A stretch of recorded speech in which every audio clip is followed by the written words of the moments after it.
going on, everybody? Dogman Dan here. It is time once again for another Dirt Rally update. I missed giving you guys the full update on the multiplayer one that came out at the end of August, but it is the end of September, and so we are on to update version 0.8, and we'll check back on the multiplayer update later. This one is called Flying Finland Update, which is awesome. They're getting back to where they started, basically. They're returning over to the rally side of things. They're adding 12 new stages from Finland, world's fastest rally, and 2 iconic cars are being added in this update. Excuse my voice, I'm sorry. They also added the new game mode and loads of fixes and features, and in this pack it's almost as big as those finished jumps and crests that we're going to have to deal with. So it's going to be interesting. Let me just quickly talk a little bit about it, and bear in mind my driving is not the best. I'm still without a wheel. I'm still using controller. I'm trying to come up with the funding for a new wheel, but in the meantime I'm doing okay with the controller, so just bear with me. So here's some of the stuff that's going on. So they've got 12 new rally stages in Finland, a all-new 2000s vehicle class which features the Subaru Impreza 2001 and the Ford Focus RS Rally from 2001. Okay, custom championships. So now you can tweak the number of events, stages, and AI difficulty in your championships. This will mean that you can get and set up an event that suits the amount of time that you have available. And get rewarded accordingly. So if you don't have a lot of time to do a huge amount or a full-on, championship, you can set up just certain things to get a little bit done and get some rewards out of it, which is pretty cool. Mouse support, yep, you asked for it, so here it is. It's still a work in progress, is what they're saying. So give them a chance, give them some feedback if you're going to use the mouse. But there is mouse support finally in the game, and on how they can improve that. They reworked the handling on all the 60s, 70s, 80s, rear-wheel drive, and 2010 classes. And these changes have seen improvements to the way that they model suspension and tires, along with engine and aero reworks. They really make the cars feel a lot more dynamic to drive, and that will be time to tell. I obviously have to play a little bit more about it and see how it feels. Even from a controller point, you can still feel the differences that when they make tweaks like that to the cars. Also, they've updated the engine for the 1995 Subaru Impreza in Group A class, which is awesome. And they specifically said they wanted to thank Ryan Champion for letting him use his car for the audio recording. So that's awesome.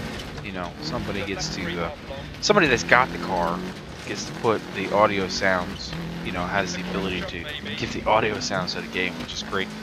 Let's see what else they're saying. So they wrapped our relays so you can rewind from the start of a replay to watch the final section of your run much faster than you could before, so you can replay faster, basically rewind your replays faster, which is pretty good. Sometimes I like to watch those replays, especially when I'm recording things. And they've also added a new invite friends option in the lobby to make it easier for you to get to people you want in your PvP matches, your multiplayer stuff. So that's a nice new feature. Here's some of the stuff that they fixed. Also, the audio FX levels for the surfaces and kick-up that have been brought back so that you can hear all the gravel goodness. Recently, the Rallycross AI drivers to the obstetricians so that they can see when they need to avoid other cars when they're approaching the Joker entrance. Yeah, that was pretty open there. That was the AI drivers had no idea, and you were constantly being bombarded by them inside of that Rallycross area. Now that they can see better, they also setting faster laps, which is never a good thing. They fixed some camera clipping in certain camera angles when you change the field of view. Made some hyper-threading fixes that should now prevent those annoying stuttering issues that some people were having. I was not having any problems, but it's always good to see those changes. They stopped the engineer contract lengths and cost from being affected when competing in league events. So when you're doing league events, you no longer are going to be losing engineering contract length stuff, which is always a good thing. The reset timer has now been increased to 15 seconds when attempting to get back on track.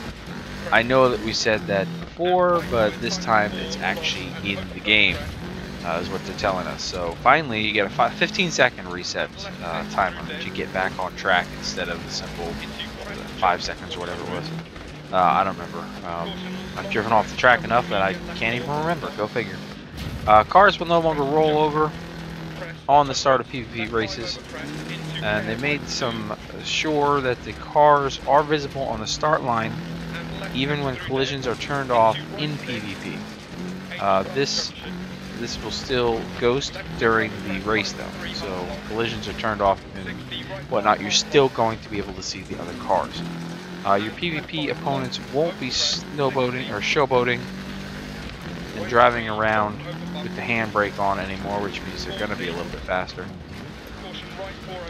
The gear setup will no longer be changing between stages without a service area.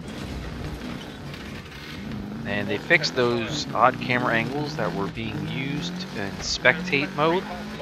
I don't believe that I've even seen those odd camera angles, to be honest.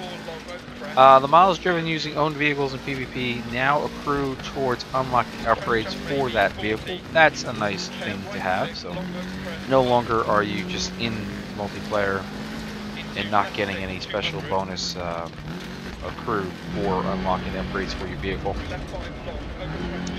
When viewing a replay using the interior camera, the speedometer now shows the correct speed for all vehicles. And they fixed a whole host of other stuff too, but that stuff is supposedly just too boring to call out on the list, so they just skipped that. But overall, the big thing here now, we're getting the Finland update with 12 new rally stages, which is awesome, and 2 more cars. Of course, I'm going to go for the Subaru myself, since I'm a Subaru guy. But if you have comments or questions, please do feel free to leave them below. As always, I will keep you guys up to date on the next big update that comes out for the game. And we'll have some stuff in between.